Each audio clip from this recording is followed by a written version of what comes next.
the meditation quote for those who weren't here during meditation: as we consciously decide to let go of the stories and ideas we've been holding on to, we free ourselves up to embracing new ways of experiencing life.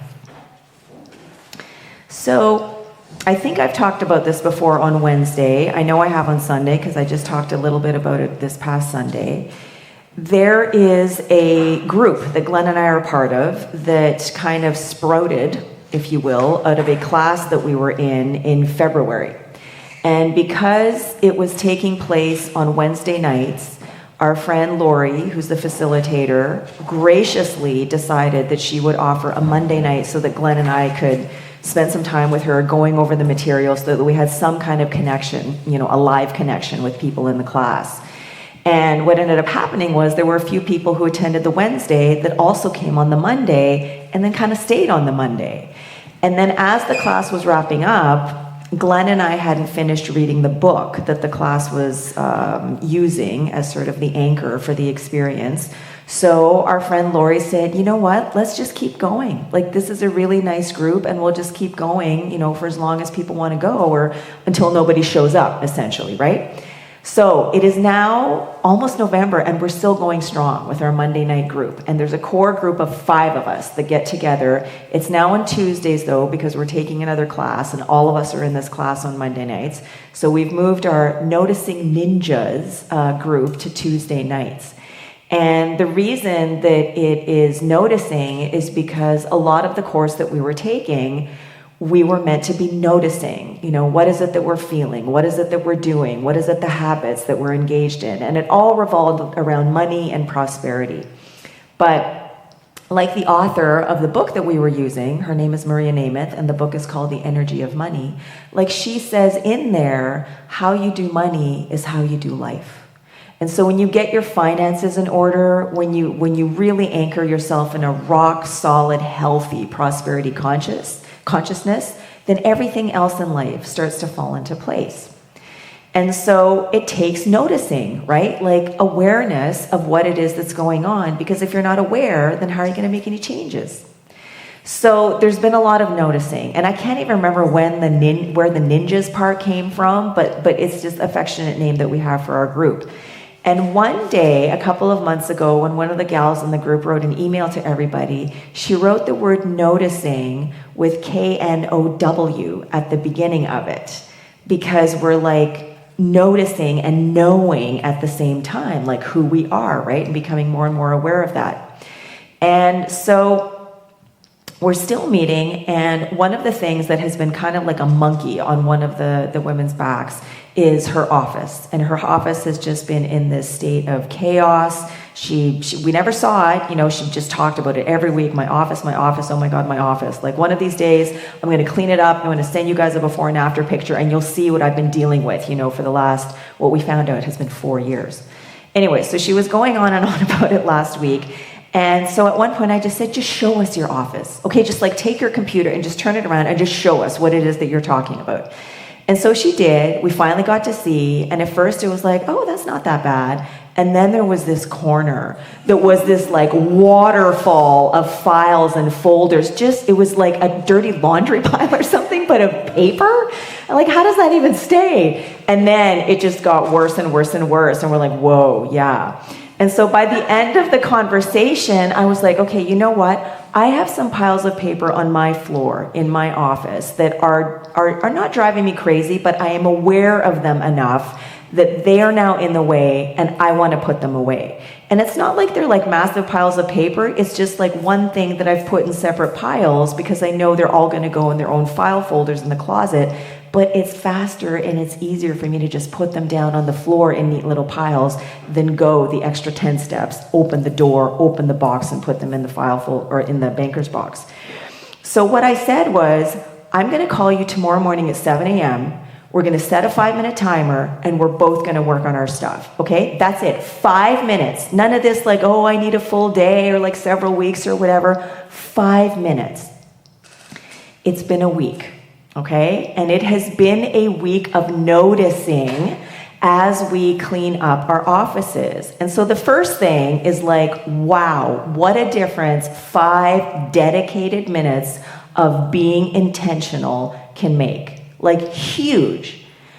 What we also started to notice about 2 or 3 days in was as we were moving through these piles of paper and the stuff that she has in her office, it was no longer about the task at hand. It was about what was coming up as we were working on this task at hand.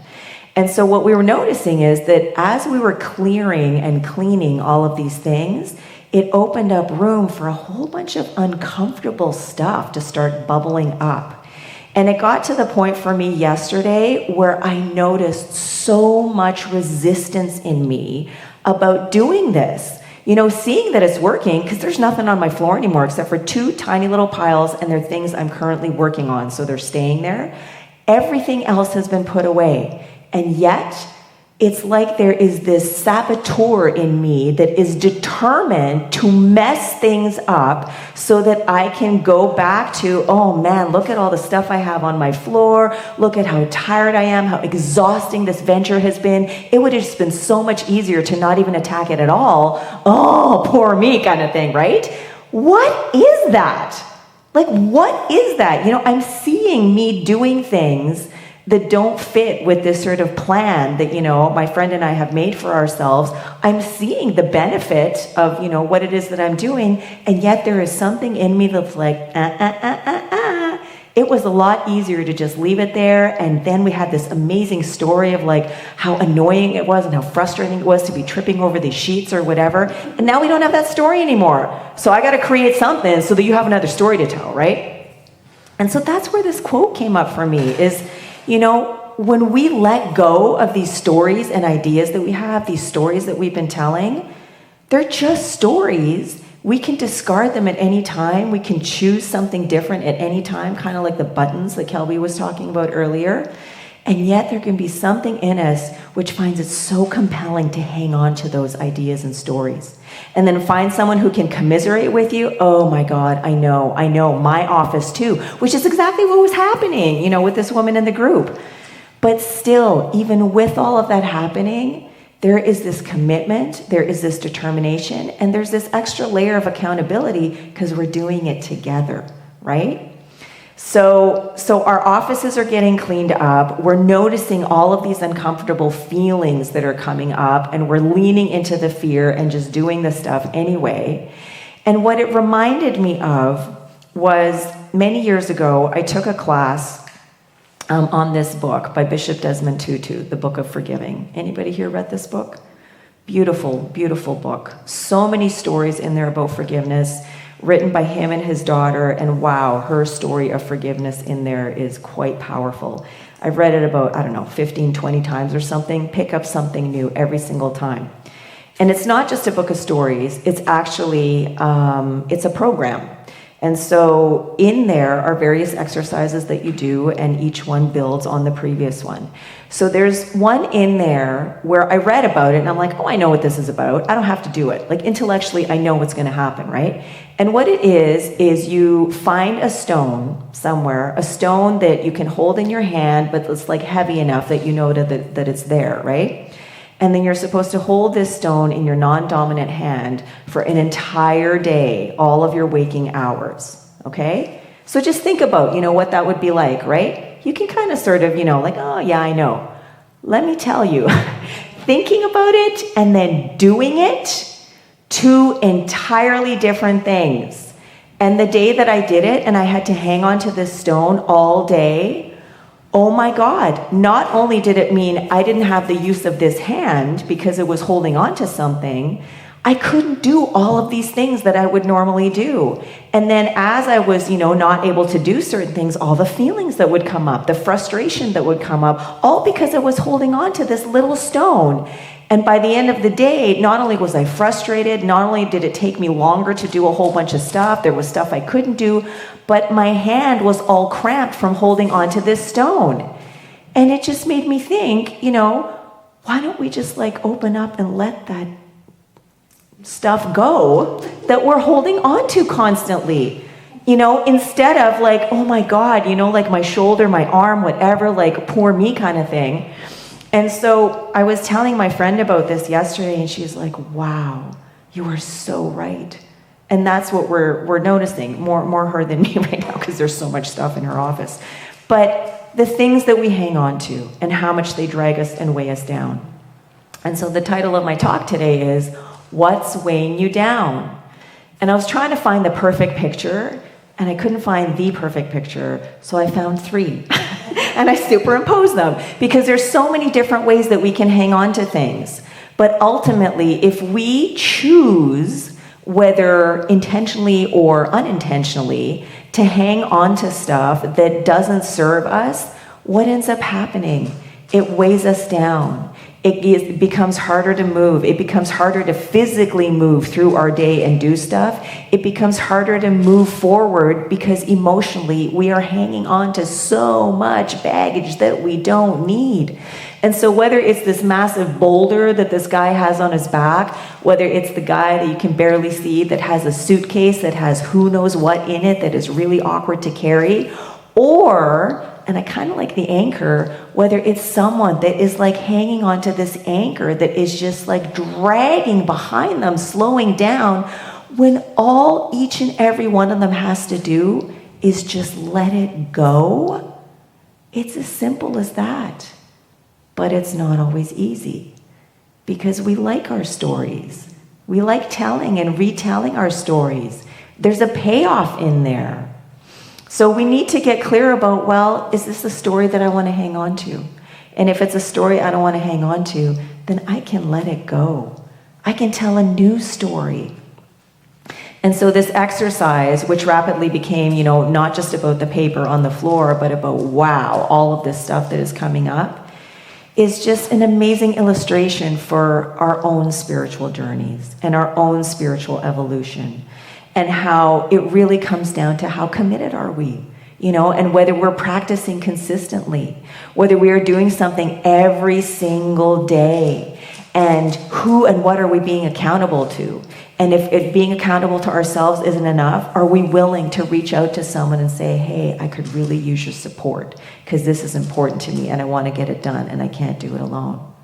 So all of these things coming up for me because we're doing this little exercise. As we consciously decide to let go of the stories and ideas we've been holding on to, we free ourselves up to embracing new ways of experiencing life. And it doesn't always feel great, right?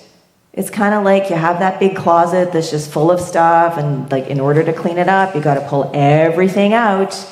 You got to look at it. You got to see what's there. You got to decide what brings me joy, Marie Kondo, and what doesn't, and get rid of it. You know, and it can look like a massive mess that's even worse than it looked in the closet first. But in order to really see what it is that you're dealing with, sometimes you got to get in the muck. You got to get messy. You got to see what's there, and then you can discern what it is that you want to hang on to and what it is you're ready to let go of, so you can reach for something and embrace something new. So my questions to you as we move forward, you know, especially into a new month, is, as you have been marinating on harvest this month, the seeds that you've been planting, how you've been cultivating them, and how you've been harvesting, how is it where are you right now in your life experience with all of that going on? And maybe is there something that you can let go of and even compost, to go along with the gardening, you know, metaphor, because it just isn't serving you anymore. I'm sure there's something, right? So what is it that is weighing you down? What are you willing to do to lighten your load? And even if it feels uncomfortable, I invite you to do the work, because it is so incredibly worth it to unburden yourself, to liberate yourself, to free yourself up from all of the stuff that you've been carrying along that is just getting in the way and keeping you feeling stuck. Sometimes you don't even realize that's what's happening, because once you let it go, then you create space, you create opportunity to open up to something new and to harvest something even better than before.